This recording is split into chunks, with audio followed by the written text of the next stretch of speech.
Walls of the Things is a fantastic maze game, originally developed by Design for the ZX Spectrum and released by Crystal Computing in 1983. It was then ported to the Amstrad and Commodore 64 in 1984, re-released by Firebird Software in 1988. Basically, you play an explorer looking for 7 rings, hidden among 7 floors of an infested tower. Infested with things that are very aggressive and will kill you without a second thought. Of course, you can fire at these baddies too, but it's best done with caution and at a distance. Your character has a life bar, which is shown as wounds, and can be accessed by pressing the 1 key on the keyboard. It's not on screen during play, which is a bit of a problem, but thankfully doesn't hurt the game too much. It just means that you're constantly flicking to this screen while playing. The status screen also shows magic levels, which can be replenished by collecting blue elixir bottles scattered around the mazes with visible levels of volume, so you know whether the bottle is full or almost empty. You can also use this screen to see how many arrows you have, how many things you've slain, and how many rings you've found. Since there's a high score system in the game, it seems like a bit of an oversight not to include scoring on the status screen as well, but I guess you can't have everything. Every time you start a new game, there's a wait while a new maze is generated, meaning that each game is different to the last in terms of maze layout and also with the location of the hidden rings. You begin in a neutral corridor-like area and must choose one of the 7 floors by stepping onto the staircases. Actually, the first room is locked and can only be accessed when all the rings have been found. Inside, there is a huge room full of trouble and a golden key that wins you the game. More on that later. It's a bit manic in there. The rings in question are randomly placed within the rooms of any floor, so you may need to cover every area to find them. Also, there can be multiple rings within each floor, so don't just presume that when you find one, you should automatically leave the area. Another mistake that's caught me out many times, as when you return, the doors are all closed.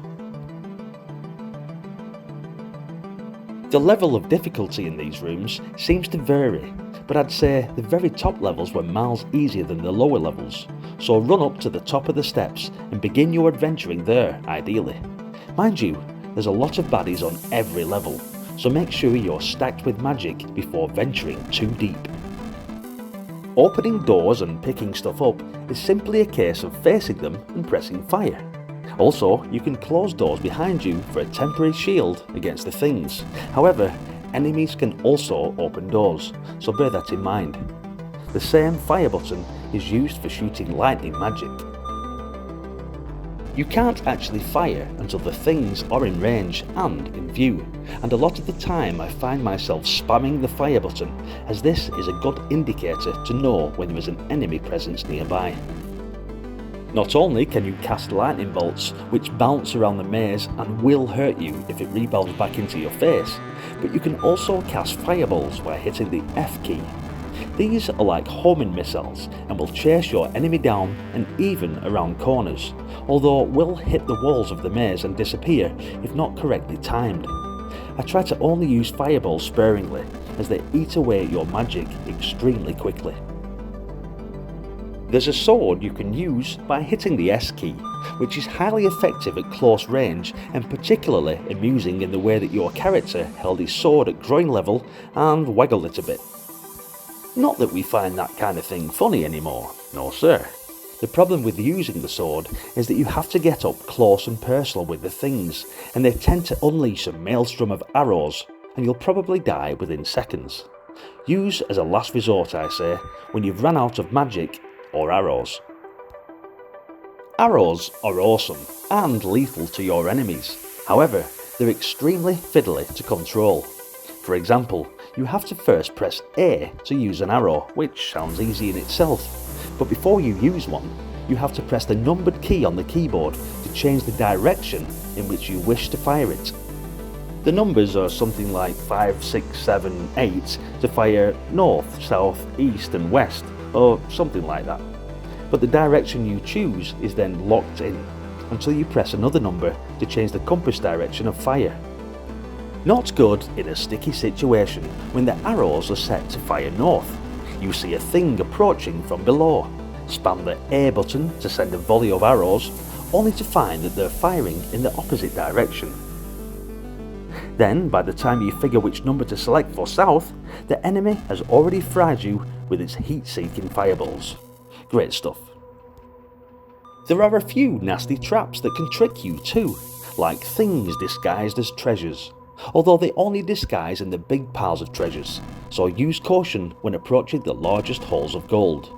You walk up to them and suddenly they turn into the purple deadly beings and start shooting magic at you. It's a dirty trick, especially if it finishes you off, which it has. Many times. Bastards. The death screen is immediately displayed upon losing all your health, and the game unceremoniously ends. It's abrupt. Sometimes you've got no clue what killed you because you were shot by something off screen. To avoid this, you can heal your wounds by pressing the H key on the keyboard. However, this uses up magic, and you need magic to be able to fire your lightning bolts at enemies, so keep an eye on your stocks. Should the wounds level reach 100%, as mentioned earlier, the game abruptly ends. Pressing space censors the screen on your character, but it doesn't help much the time unless there are enemies off screen and you need to readjust quickly. Sometimes, to avoid trouble, I retreat to the exit and clamber down the stairs again, offloading all of my treasures and then return to the same maze.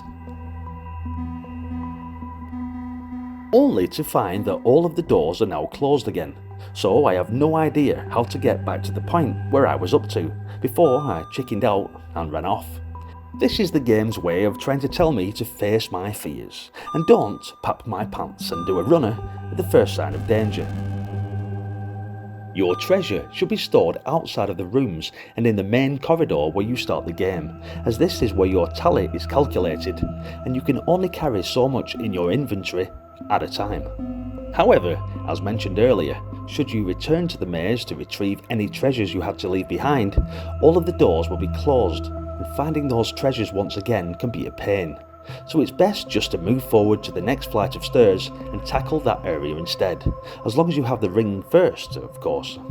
Some of us Commodore fans might dismiss Halls of the Things as another crappy Spectrum port, but that would mean ignoring what makes the game so good.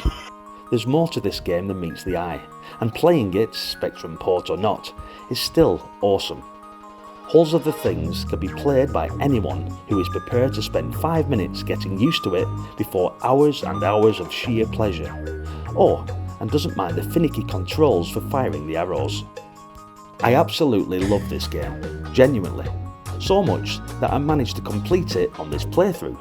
But check this out for a final room in order to retrieve the golden key.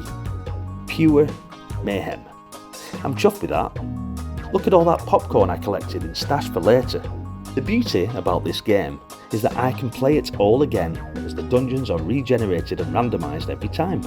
Happy days. Hit the like button if you enjoyed this video, and please let me know your experiences with the game in the comments section. Did you even know it existed? I'd be interested to know, as this is one of the absolute classics from my youth, and I'd play this game for hours as a kid. Thanks for watching. If you enjoy these Commodore videos, then please subscribe. There's loads more nostalgia to come, so stick around and see if the next video is one you remember from your childhood. Hope to see you there. Until then, bye for now.